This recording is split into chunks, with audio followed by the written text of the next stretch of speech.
Video last దాకా చూడండి, surprise అండి. పాలకూర పప్పు ఎలా వండుకోనో ఈ వీడియో చూపెడితే ఇక్కడ పాలకూర తెచ్చుకున్నాం. దీన్ని శుభ్రంగా కోసుకోవాలి. ముందుగా కందిపప్పును ఉడకబెట్టుకోవాలి.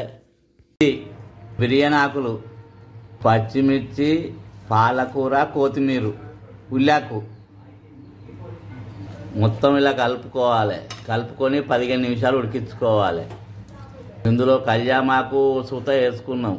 దాంట్లో అవి కళ్యామాకు కట్టెలు సూత, ఎందుకంటే మనం ఉడికిన తర్వాత ఆ కట్టెలు తీసేయాలి. తీసేస్తే ఇందులో ఉన్న రసం అందులోకి వచ్చి ఈ కళ్యామాకు ఆరోగ్యానికి చాలా మంచిది. ఒక చెంచాడు కారపొడి, అయినంత ఉప్పు, 15 నిమిషాలు ఉడకనివ్వాలి. పప్పు ఉడికింది, పాలకూర పప్పు ఉడికింది. స్టవ్ ఆఫ్ చేయాలి, దించుకోవాలి. దీన్ని మెత్తగా రుద్దాలి. పప్పు పాలకూర ఉడకబెట్టుకున్నాం. ఆ ఉడకబెట్టేటప్పుడు అందులో కళ్యామాకు కట్టెలు వేసినాం. అవి రుబ్బే ముందు ఆ కట్టెలు తీసేయాలి. రుబ్బినప్పుడు కట్టెలు తీసేసి ఇలా మెత్తగా రుబ్బుకోవాలి.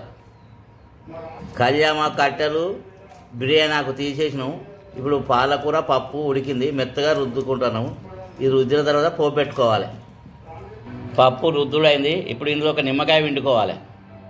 స్టవ్ అంటు పెట్టినాము. స్టవ్ పైన ఈ మట్టి కంచులు పెట్టినాము. అందులో 4 చెంచాల నువ్వుల నూనె పోసుకున్నాం. చెంచాడు పోపిత్తులు వేసుకోవాలి. కళ్యామాకు వేసుకోవాలి. ఇలా దూరగా గోలించుకోవాలి. చెంచాడు ఇంగేసుకోవాలి. చెంచాడు అల్లం వెల్లిపాయ వేసుకోవాలి. పచ్చివాసన పోయేటట్టు గోలించుకోవాలి. ఈ రుబ్బుకున్న పప్పుని ఇందులో పోసుకోవాలి. మెత్తగా రుద్దుకున్న పప్పుని ఇందులో పోసుకోవాలి. 5 నిమిషాలు స్టవ్ పైన ఉంచుకోవాలి. పప్పు ఉడికింది, స్టవ్ ఆఫ్ చేయాలి, దించుకోవాలి. పాలకూర పప్పు రెడీ అయింది, గుమగుమలాడుతుంది. వేడివేడి అన్నంతో కానీ చపాతీతో కానీ తింటే చాలా రుచిగా ఉంటుంది. పాలకూర కందిపప్పు ఆరోగ్యానికి చాలా మంచిది.